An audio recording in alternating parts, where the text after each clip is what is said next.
8月第4个礼拜是四大节，这中华基督教病院逐年拢会举办相关活动。这届举办的是料理课，利用潮市的在地食材，和阿公阿嬷用台语带孙做伙来煮食，增加之间的感情。甜，我天的甜出来，咱来甜鸡、甜鸭。老师教民众台语煮食讲法，所落来用中华粉圆、饭仔起的水粉、宝岛的盐水、新港的鸡仔呢，才会在地食材，和阿公阿嬷带孙做伙料理，煮一顿青草。学到真侪煮物件的方式，亲像沙、卤的，然后煎的。厝边啊，互囡仔有一寡平常的常识，菜市因较无了解，啊，对日常桌顶食的物件嘛，无法清楚。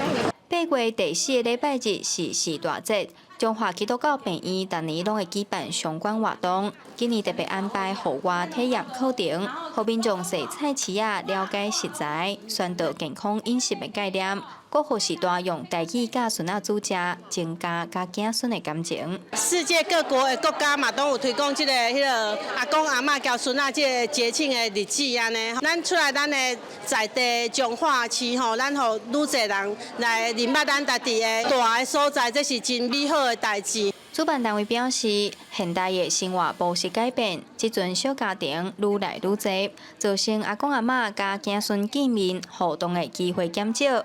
甲煮食活动结合台语，希望营造一个有声音、有滋味的马孙仔回忆。记者杨淑晴综合报道。